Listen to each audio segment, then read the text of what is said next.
Muito bem, para mim é um privilégio estar aqui em São Luís, porque é uma cidade que eu gosto. A gente já vem trabalhando com essa cidade, como que é? A Ilha do Amor, é isso?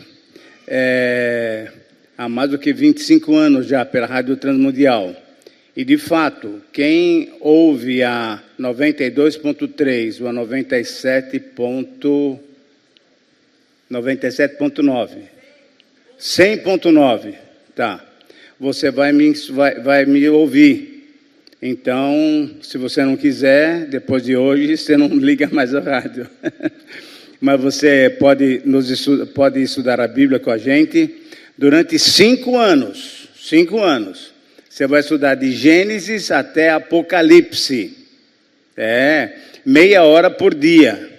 Aí você vai ter uma sequência muito legal de todos os 66 livros da Bíblia. E além disso também, nós temos outros 2 programas. Esse daí chama-se Através da Bíblia. Nós temos outro programa que chama-se A Palavra em Canções, que a gente vai consultando a Bíblia com relação às músicas que nós cantamos por aí. E um outro programa também, em que eu também sou produtor e apresentador, é o Conhecendo a Bíblia. Se você tem perguntas delicadas que você não consegue entender, manda essa pergunta para nós e a gente vai responder. E a cada dia temos um programa na rádio e também pelo YouTube também nós temos esse programa. Então, fique à vontade para acompanhar o estudo bíblico. O meu prazer muito grande, realmente, é estudar a Palavra de Deus. E ontem, então, nós tivemos a possibilidade de estar aqui na igreja e nós estudamos 2 textos importantes do livro de Atos. E eu não sabia, pastor, não sabia do que ia acontecer hoje. E eu fiquei impressionado como é que Deus muda as coisas. Eu tinha passado para o menino da mídia, eu não lembro mais o nome dele, eu tinha passado 3 esboços.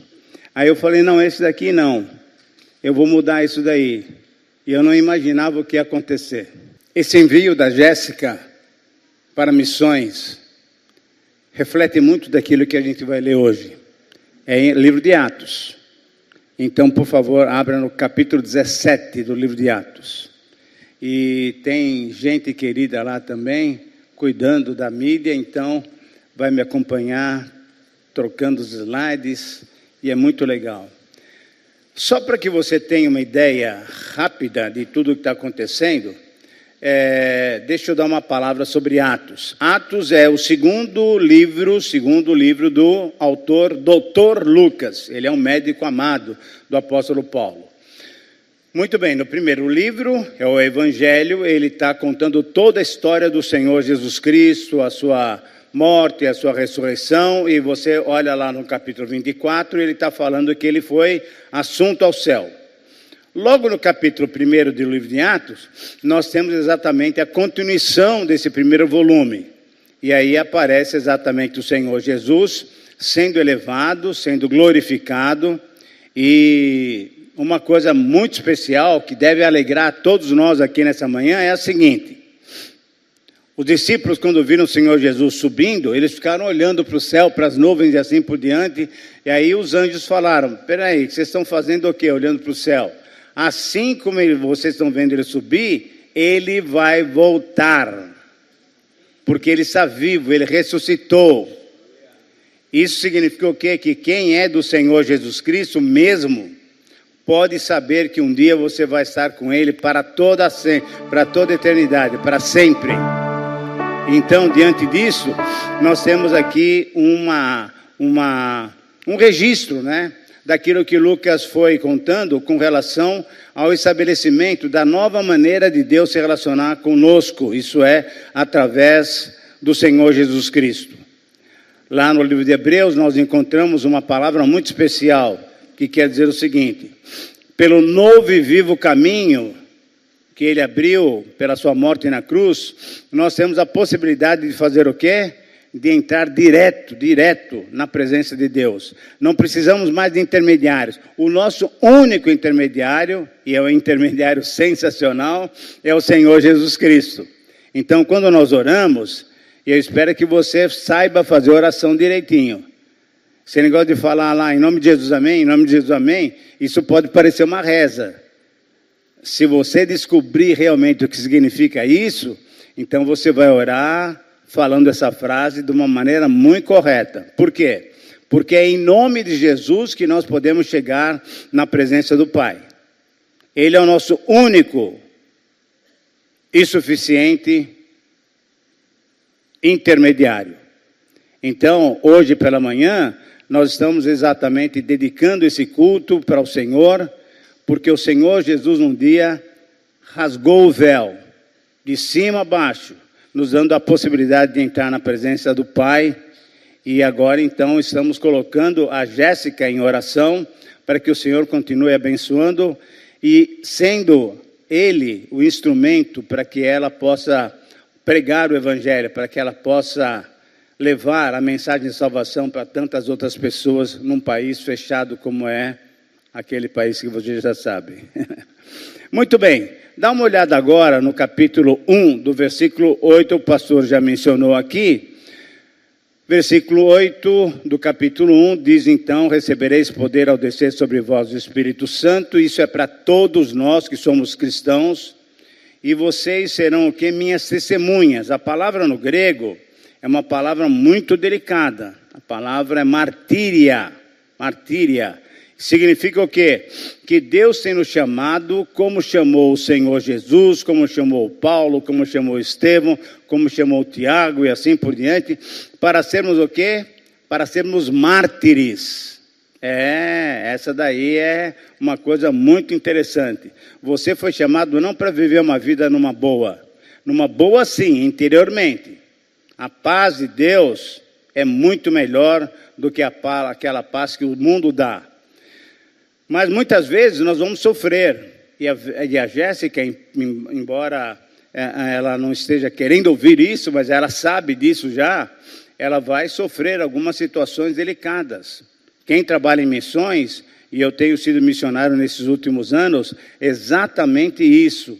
A gente vai para lugares que a gente não é muito bem aceito, mas também vai para lugares que são aceitas as nossas palavras, porque não são nossas palavras, são palavras do Senhor Jesus. E aí, então, seremos mártires, tanto aonde? Em Jerusalém, Judéia e Samaria e confins da terra. E aí, se a gente quiser colocar isso para os nossos dias, tanto em Turu, tá certo? São Luís, Maranhão, Brasil e os confins da terra. Então, saiba que você tem uma missão, que o Senhor Jesus tem preparado você para essa missão.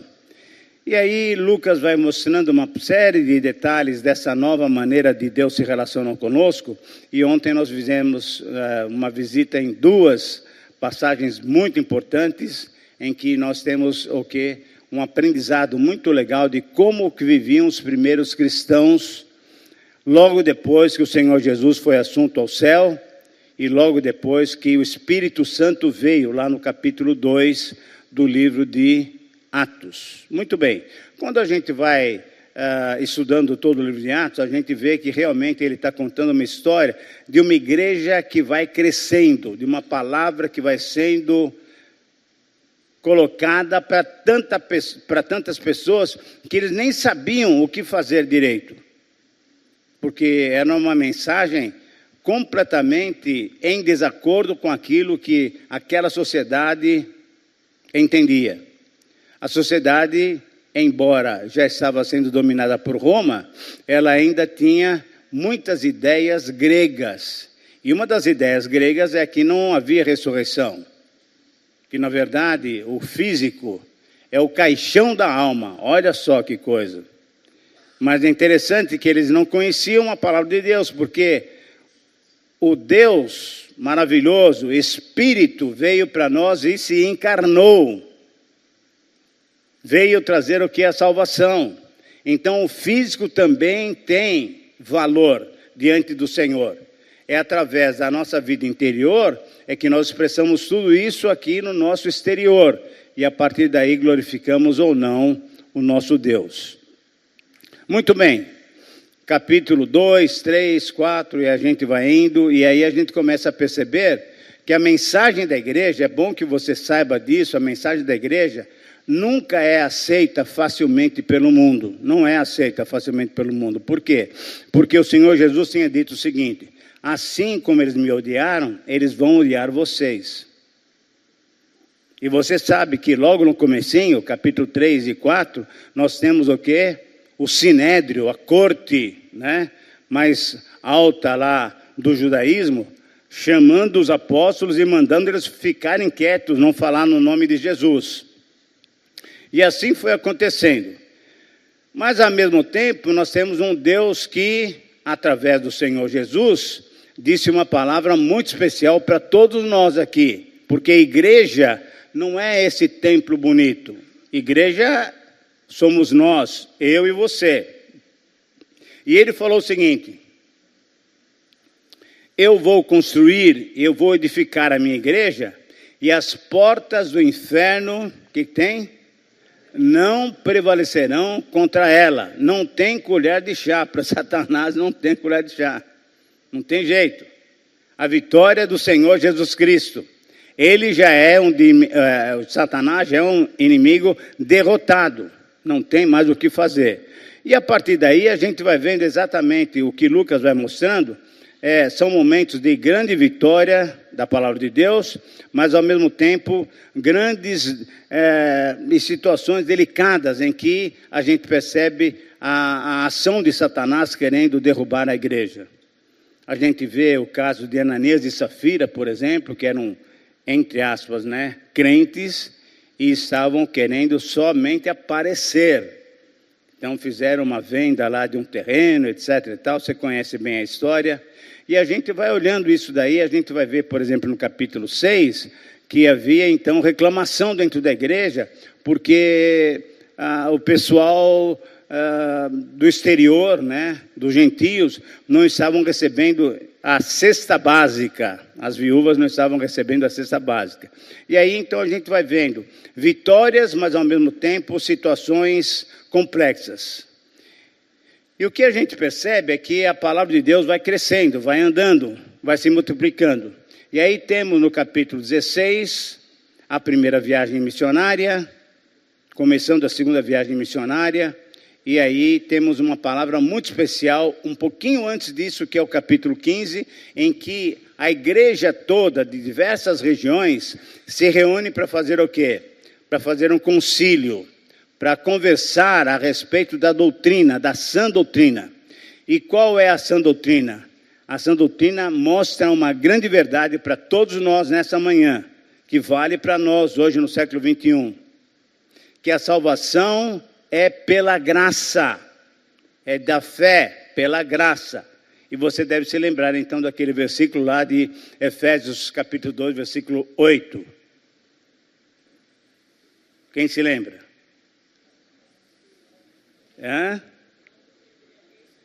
Não, esse é 5,18. Eu estou falando 2, 8 e 9. Pela graça sois salvos mediante a fé, e isso não vem de vós, é dom de Deus. Você está aqui nessa manhã, salvo por Jesus Cristo, sabe por quê? Porque Ele te amou, porque Ele colocou fé em você, para que você pudesse crer nele. Já pensou isso daí? Que sem ele, nós não seríamos absolutamente nada. E aí o que acontece é exatamente isso. Paulo e Barnabé vão viajar e vão pregando, inclusive, para os gentios, para as pessoas que não são judaicas, que não são judeus.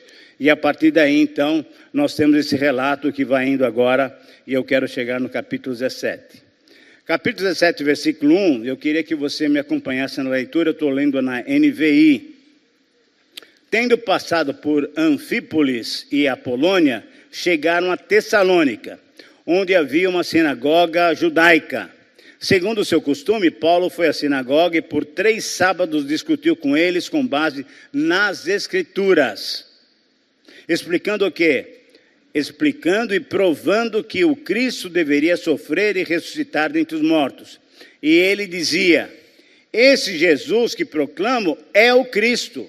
Isso é aquele que foi anunciado, é o Messias. é aquele que foi prometido. Ele é o Cristo.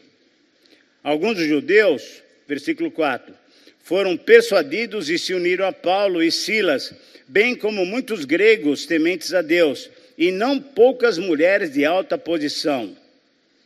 Mas os judeus ficaram com o quê? Com inveja.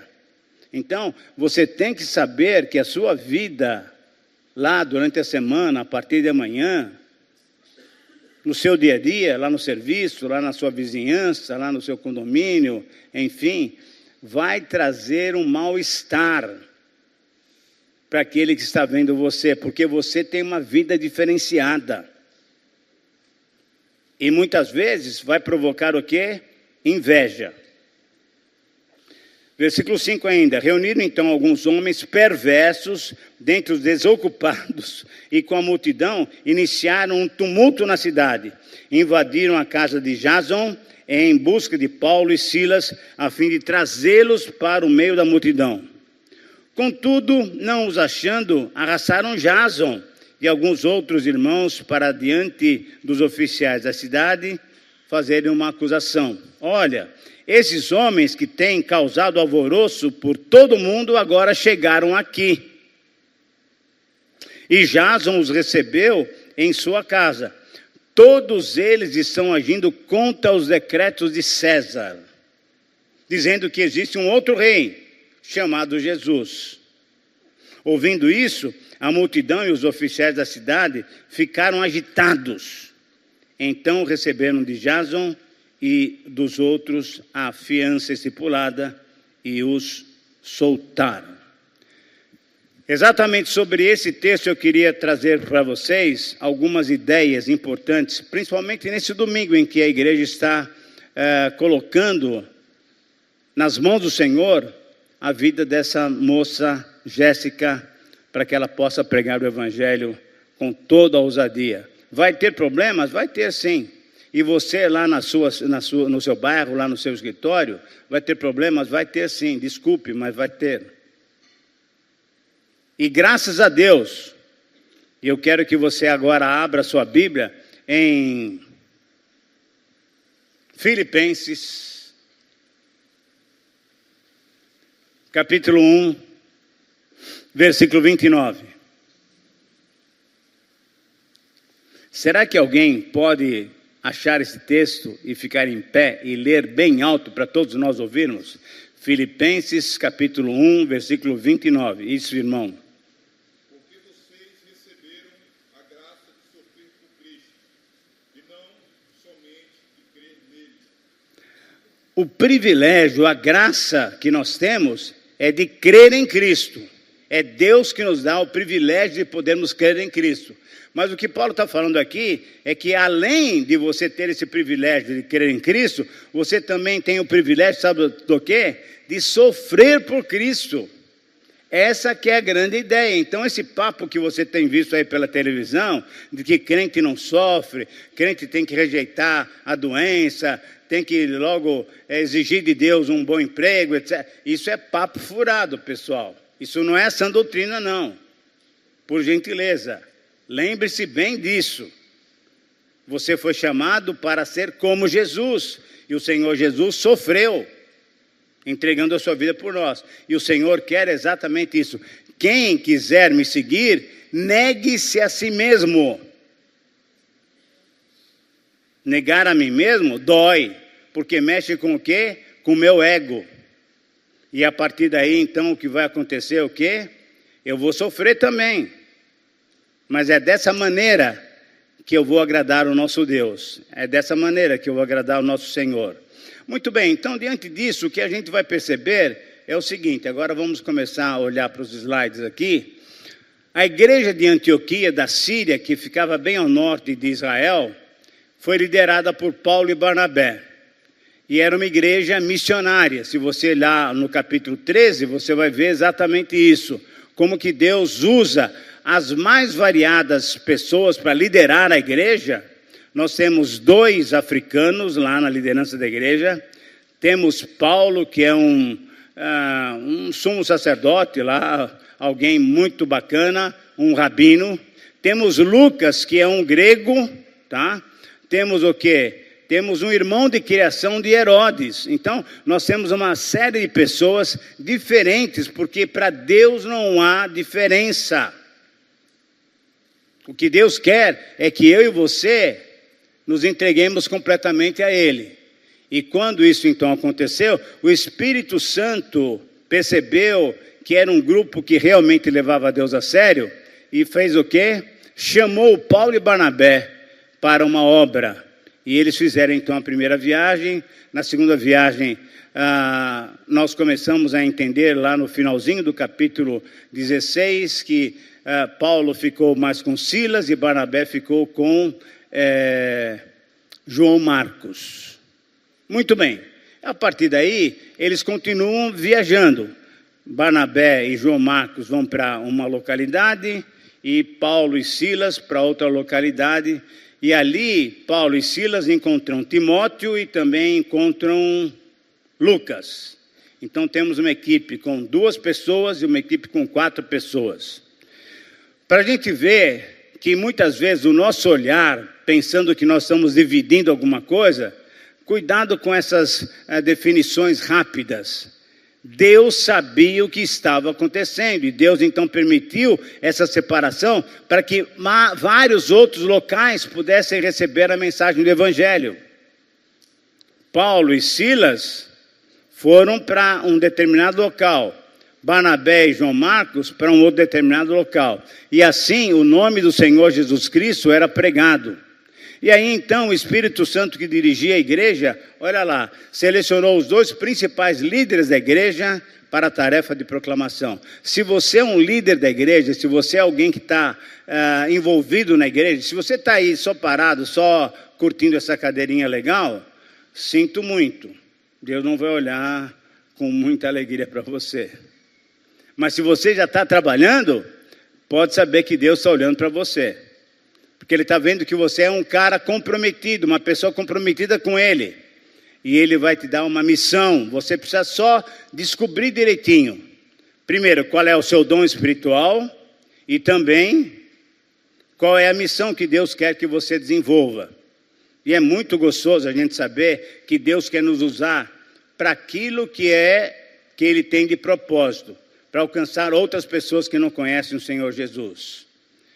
O Espírito Santo, então, separa Paulo e Barnabé, e aí depois, agora, nessa divisão, Barnabé e João Marcos, e Paulo e Silas, Timóteo e Lucas. Muito bem. Os 2 saíram em missão, levando com eles, então, João Marcos, e Lucas continua a narrativa que mostra a primeira viagem, no capítulo 13 e 14 de Atos.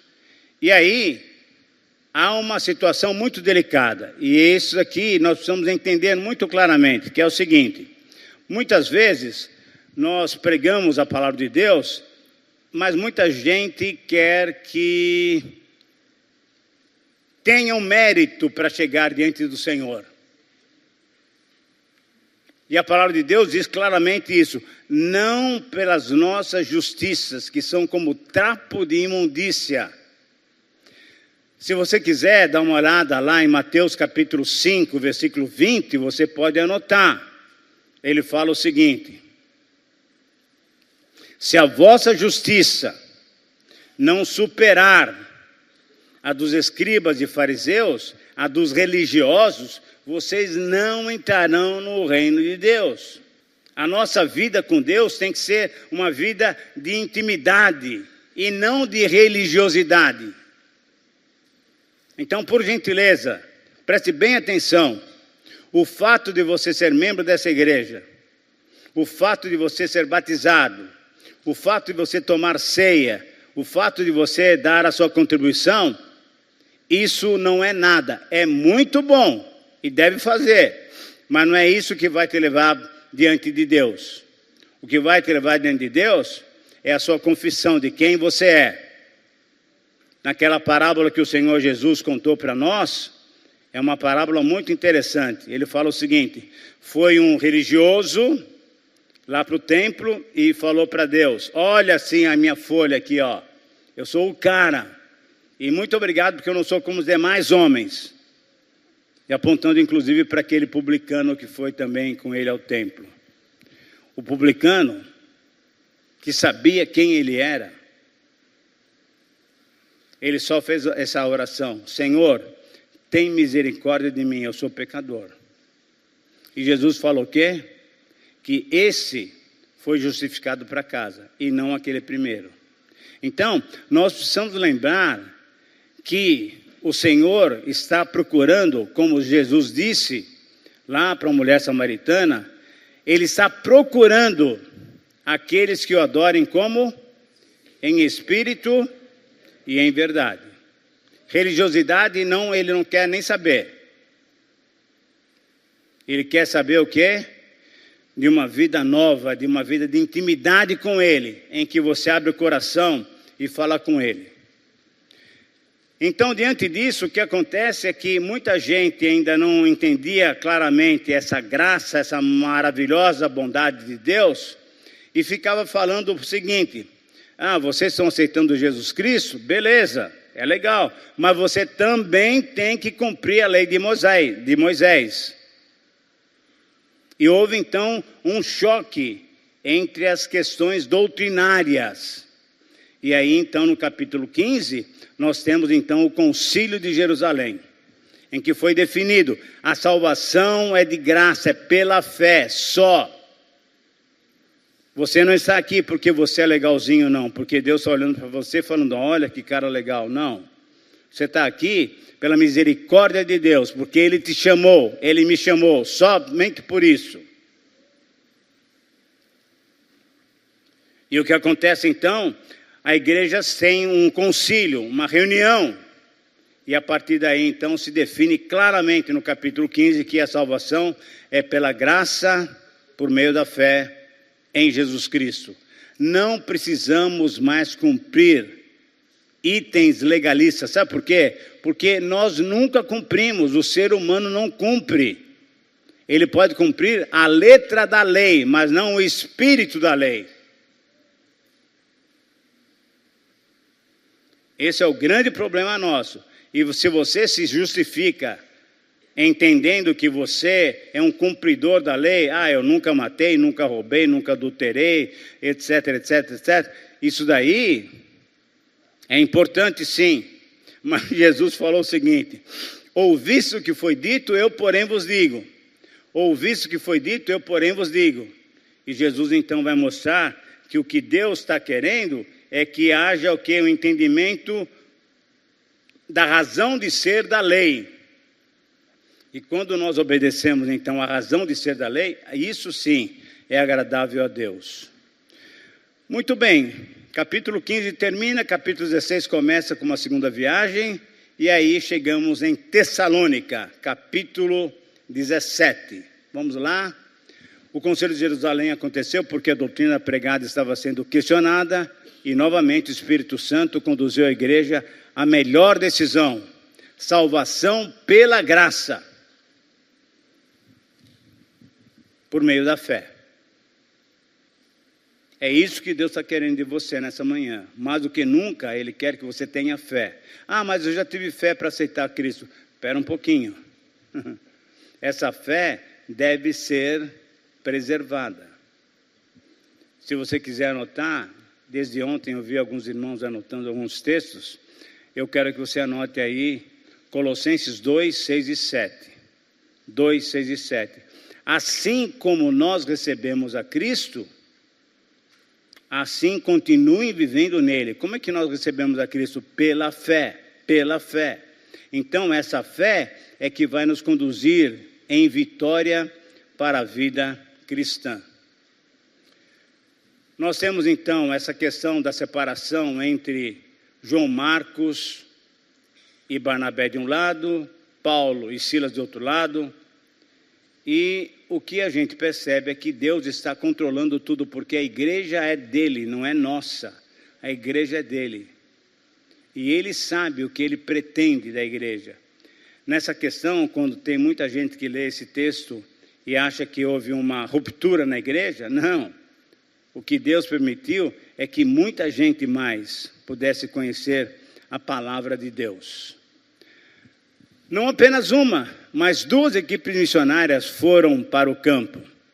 Barnabé cuidou de João Marcos e Paulo foi com Silas e depois encontrou Timóteo e depois encontrou Lucas também. Muito bem, continuam pregando e Paulo começa a sofrer já. Ele é preso junto com Silas lá em Filipos, você deve se lembrar dessa situação. Quando ele prega o evangelho, aquela moça endemoniada é liberta, o carcereiro queria se matar porque Paulo foi preso, depois de ser chicoteado, e Paulo fala, olha, creia, a questão é crer, creia no Senhor Jesus Cristo e será salvo tu e a tua casa. Muito bem, isso acontece lá em Filipos, e logo depois, e então começamos a ver o capítulo 17, o evangelho chega a Tessalônica, e aí, olha o que aconteceu, a mensagem foi proclamada. Qual é a mensagem importante? Cristo ressuscitou. Nós acabamos de ter uma semana aí chamada Semana Santa, né? Semana de Páscoa. E o que espero que tenha acontecido conosco, não ficamos aqui derretidos pelos chocolates. Ficamos derretidos pelo grande amor de Deus que nos deu o Senhor Jesus Cristo. Não é o coelhinho que foi crucificado. É o Senhor Jesus que morreu na cruz. Por tua causa e por minha causa. E aí então, essa pregação causou inveja nos judeus. Não gostaram dessa mensagem. Porque, num certo sentido, eles entendiam que eles como povo, tinham crucificado o Senhor Jesus, porque ele veio para o que era seus e os seus não o receberam, não o reconheceram. Então o evangelho começou a ser pregado para quem? Para aqueles que não eram povo de Deus. E aqui nós temos exatamente o que está acontecendo em Tessalônica. Haviam sinagogas em várias cidades entre os gentios e Paulo, como de costume, ia pregar o evangelho a partir desses locais que já conheciam um pouco da lei de Deus. E a lei de Deus sempre prometeu o quê? Virá o Messias, virá o Messias, virá o Messias. O Messias veio, se deu por nós, foi elevado, enviou o Espírito Santo para nós, e agora eu e você temos a responsabilidade e o privilégio de anunciar e também de sofrer por Ele, se Deus assim desejar. Diante disso, fazendo um resumo bem rápido de todo o texto que a gente leu, tem essa frase aí em vermelho, que vai aparecer na tela daqui a pouco.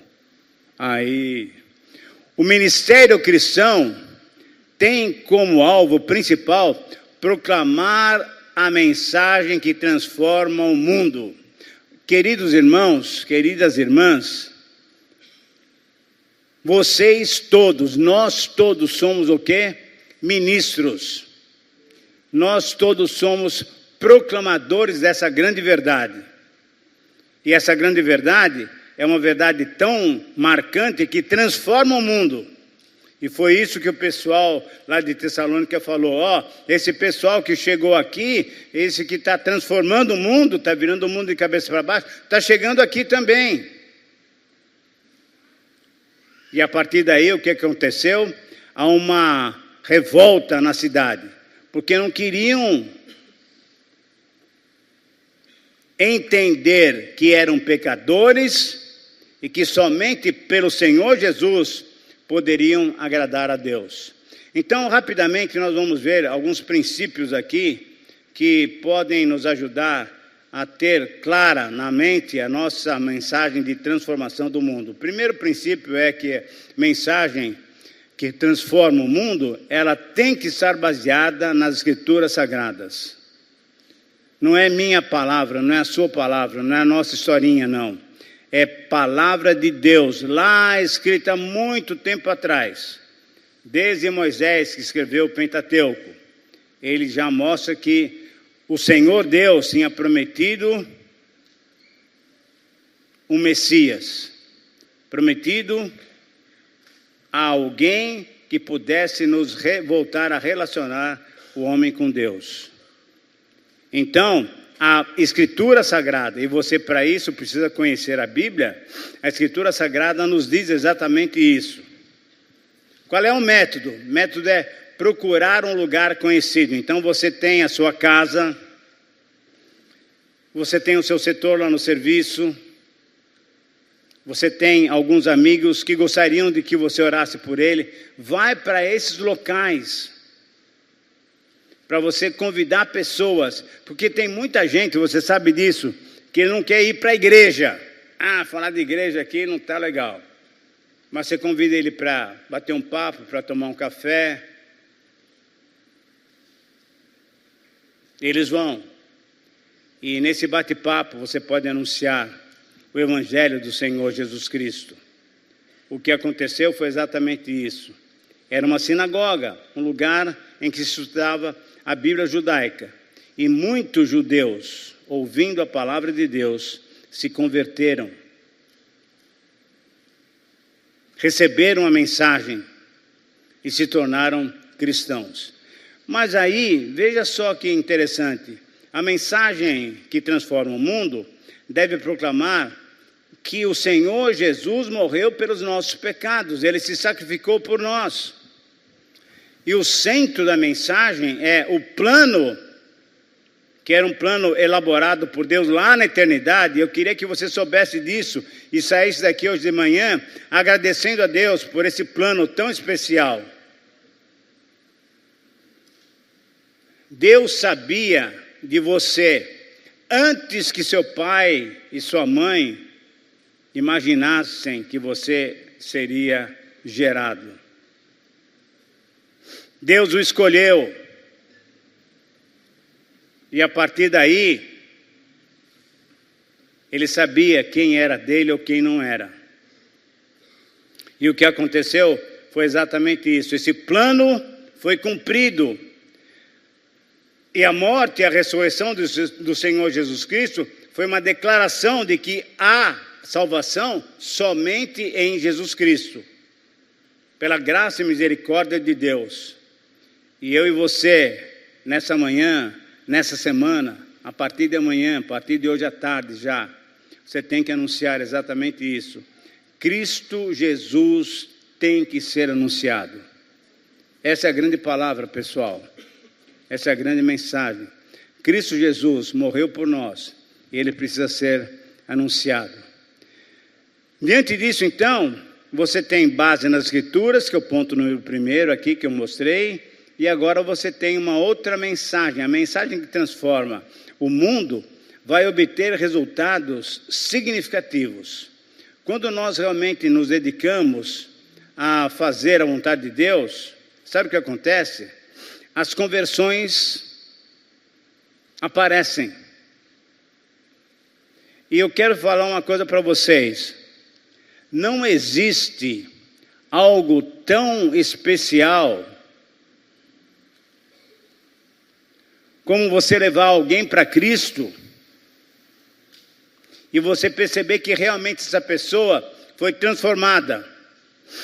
Você perceber, sabe o quê? Que Deus te usou para levar uma pessoa para o céu. O problema é que a gente nem liga para isso. Mas ele fala claramente lá nessa passagem que o pastor também colocou para nós. Ide, ou indo, pregai o evangelho a toda criatura, fazei discípulos. Compartilhe com aquelas pessoas que são próximas de você, que é com Jesus que nós podemos obter a salvação. É dessa maneira, E quando isso acontece, é muito gostoso você ver alguém que você evangelizou, essa pessoa mudando de vida, porque o Senhor Jesus muda a vida dessas pessoas. Mudou a sua vida, mudou a minha vida. Então, o que nós precisamos entender é que vai haver inveja, vai haver ciúmes, vai haver gente que não vai gostar da nossa colocação. Mas esse cara é muito chato, esse cara é muito quadrado, esse cara tá fora. Todo mundo está fazendo o que bem entende aqui e esse cara quer ser o santinho. Não, esse cara foi transformado pelo Senhor Jesus Cristo. É isso daí. E eu espero que você seja realmente transformado pelo Senhor Jesus Cristo. Queridos irmãos, nós temos um grande privilégio de poder pregar o Evangelho para que muitas pessoas creiam no Senhor Jesus Cristo. E aqui no versículo 4 nós encontramos isso. Alguns judeus foram persuadidos e se uniram a Paulo e Silas, bem como muitos gregos, e também várias mulheres de alta posição. Queridas irmãs, vocês têm um coração muitas vezes mais aberto do que os homens. Então, por gentileza, compartilhe com a sua vizinha, compartilhe com a sua tia, com a sua avó, com quem você tiver lá, porque as mulheres têm uma abertura maior para entender essas coisas. O homem é muito racional.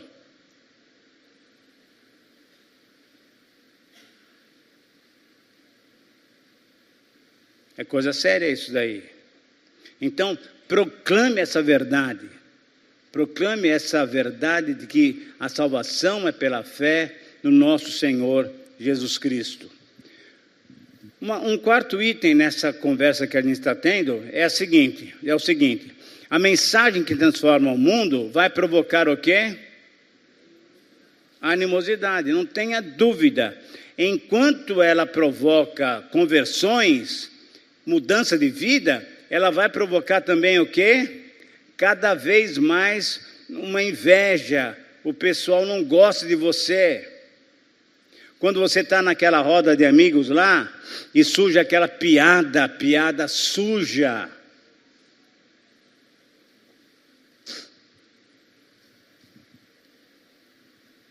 O que você faz? Dá risada também? Gosta daquilo lá? Ou você se mantém sóbrio, tranquilo? E quando você se mantém sóbrio e tranquilo, louvando a Deus, o pessoal vai falar, esse cara é chato. Mas você está demonstrando que a sua vida foi transformada pelo Senhor Jesus Cristo. Essa é a grande verdade. Essa é o grande desafio nosso. Demonstrar pelo nosso viver, não só pelas nossas palavras, mostrar pelo nosso viver que o Senhor Jesus pode realmente mudar a nossa vida. A agitação que o pessoal lá de Tessalônica produziu foi uma agitação violenta. Dê uma olhada aqui, versículo 5. Mas os judeus ficaram com inveja.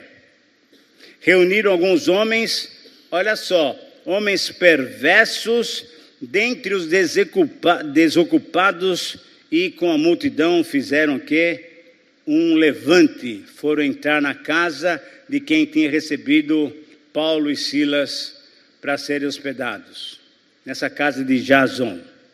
E é interessante, eu não sei se você já percebeu isso lendo esse texto. Eu acho incrível. A Bíblia é um livro realmente muito especial. É Deus que faz isso daí. E ele mostra uma coisa aqui especial. Antes do cara se converter, ele já sofreu.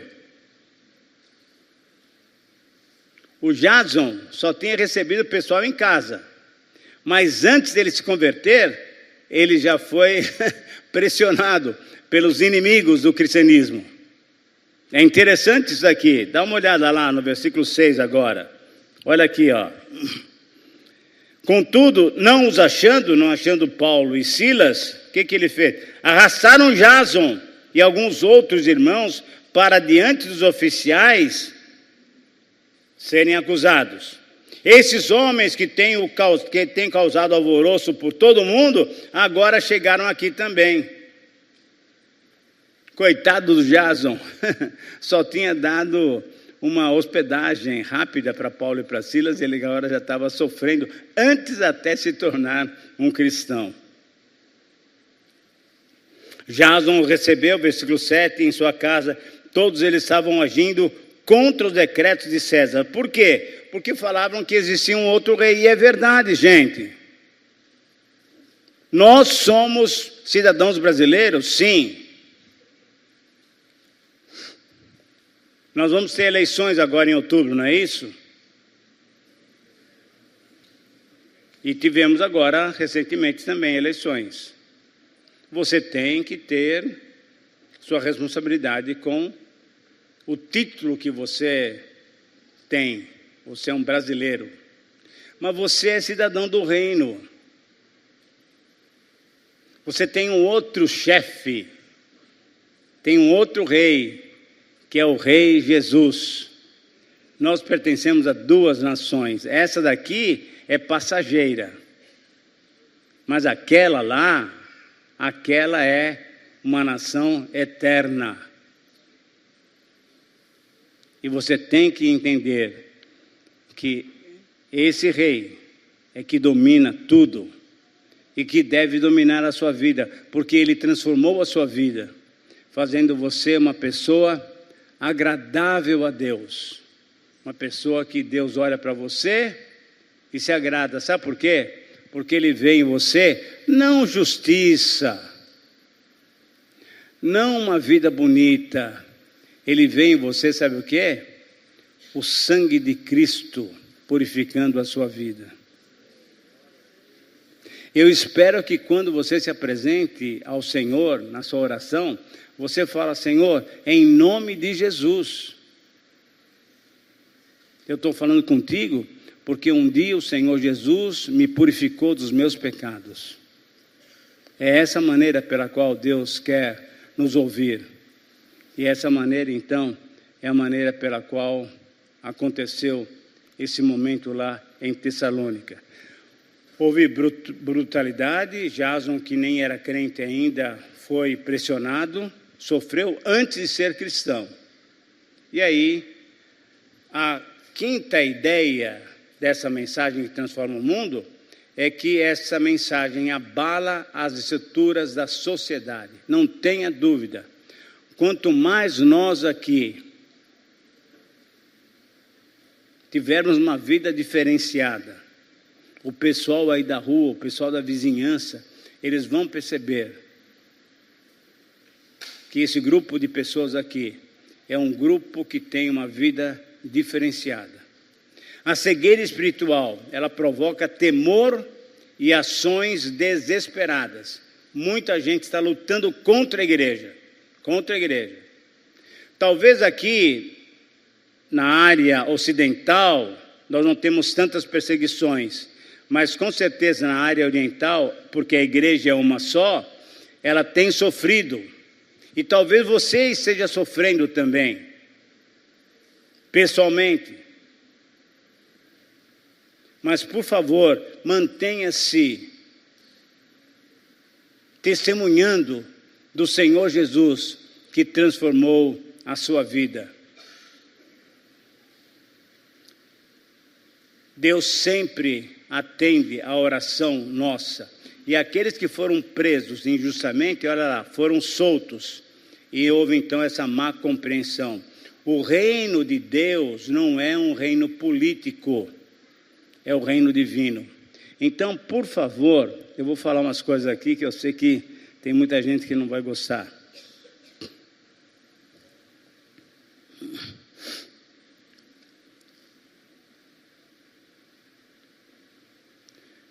Romanos 12, Romanos 13, diz o seguinte: que não há autoridade que não seja permitida por Deus. Então, se você não está gostando do Lula, sinto muito. Se você não está gostando do Bolsonaro, sinto muito também. Se você não está gostando do nosso querido loirinho, cor de pastel, Não esquenta com isso, não. Porque sabe quem está mandando no mundo? Sabe quem está permitindo tudo isso? É o Senhor, é o Senhor, é o Senhor. Gente, nós precisamos entender isso, que todo esse universo está simplesmente cumprindo aquilo que Deus projetou. E um dia Ele vai demonstrar que aquele que se curva diante dEle, um dia vai fazer o quê? Vai se curvar diante do Senhor Jesus, declarando que Ele é o Cristo, para a glória de Deus Pai.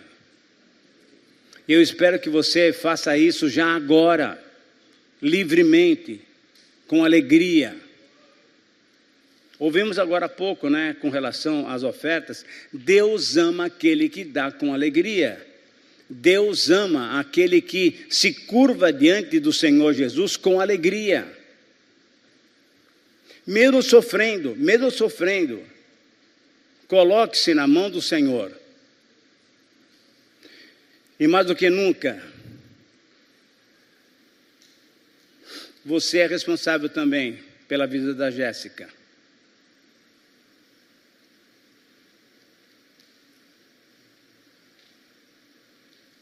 É um privilégio nós termos alguém que está se dispondo até enfrentar situações delicadas, mas porque quer obedecer o Senhor. Eu tenho uma irmã, ela tem 83 anos, ela é mais velha do que eu, então você fica mais ou menos calculando quantos anos eu tenho. Ela foi missionária na África durante muito tempo. Angola, Moçambique, África do Sul e outros países lá. E eu fui, então, várias vezes lá em missões. E eu lembro de uma vez que a gente foi com uma missionária chamada Analzira Nascimento. Talvez alguém já tenha ouvido falar nela. E ela falou: Itamir, nós estamos aqui numa zona... Aquela época em que havia, então, uma luta entre os angolanos. A UNITA e o pessoal que tinha vindo para defender o Exército de Libertação Nacional. Itamir, nós estamos sendo convidados para ir para a igreja tal, porque o pessoal quer ouvi-lo e assim por diante. E aí nós começamos a andar numa situação muito delicada. Você, não sei se você lembra, ou então o pessoal mais novo não deve se lembrar, mas o pessoal que tem um pouco mais de experiência, deve se lembrar que a Lady Di, lembra disso daí? Que ela foi uma vez lá para a África e entendeu que Angola era o país que tinha mais mina enterrada. E um dia, então, a Analzira falou: Itamir, você quer ir lá naquela cidade em que o pastor está esperando? Eu falei: poxa, eu vim para a África para fazer isso daí. Então, vamos lá. Se acontecer alguma coisa, o problema é de Deus, não é, a minha vida não é mais minha. A minha vida é de Deus, Ele que se vira. E a gente foi. Passamos por vários momentos assim delicados, tendo que nos desviar durante a estrada, na verdade, um caminho no meio do mato. E é gostoso saber que Deus está cuidando da gente. É gostoso saber que Deus está nos preservando. E aconteceu exatamente isso. Pudemos ir, louvar o Senhor, pregar o Evangelho. Muitas pessoas, pastor Anastácio, se converteram ali naquela manhã. Então, você vai passar por situações delicadas, sim, mas continue firme, porque Deus está do seu lado. Ele quer que você demonstre a sua confiança nele, O reino de Deus não é o reino político, não. Temos um outro rei, é o reino dos céus, que eu e você somos súditos. Um dia você vai ter que votar aqui, ore bastante, e aí você vai ter que votar de uma maneira sábia. Mas esqueça, porque o grande rei que comanda a tua vida é o Senhor Jesus Cristo. A minha oração é que Deus realmente dê para todos nós essa possibilidade de vivenciar uma vida bonita, agradável a Ele e não aos homens. Uma vida que possa até causar um pouco de inveja para algumas pessoas, mas Deus vai olhar para você e vai ver você, não alguém justo, bonitinho, não. Vai ver você alguém lavado, sabe como? Pelo sangue do Senhor Jesus Cristo. Senhoras e moças, não é o Omo, não é... Quais são os outros potes de sabão aí? Não é nada disso, não. É o sangue de Jesus que nos purifica de todo o pecado. Podemos temer, nos desencorajarmos e até desistir, mas podemos também confiar no Senhor e nos fortalecermos nele. Quero terminar dizendo o seguinte: se quisermos transformar o mundo, a mensagem deve ser aquela mensagem original. Jesus Cristo morreu para o perdão dos nossos pecados, mas ressurgiu, vivo e está, para nos receber em sua glória. Você tem certeza disso? De que um dia você vai estar com Ele? Então gaste a sua vida vivendo para a glória dEle, para que o nome dEle seja honrado. A minha oração, e essa oração é minha mesmo, dependamos do Senhor para transformar as nossas famílias, os nossos bairros, as nossas cidades, o nosso estado, a nossa nação e transformar o mundo. Um dia o Senhor Jesus voltará e Ele vai nos julgar, Ele vai nos avaliar. Eu espero que você tenha uma nota 10, não dá para tirar 9,9 não, tem que ser 10, é completamente dele a sua vida. Assim você tem certeza que você vai passar a eternidade com o Senhor. Gente, essa mensagem que nós temos é a mensagem que transforma o mundo. É a mensagem que transforma uma pessoa, uma mensagem que tira alguém do inferno e coloca no reino de Deus. Que Deus possa nos abençoar e fazer com que o nome dele seja honrado e glorificado. Amém? Amém. Amém.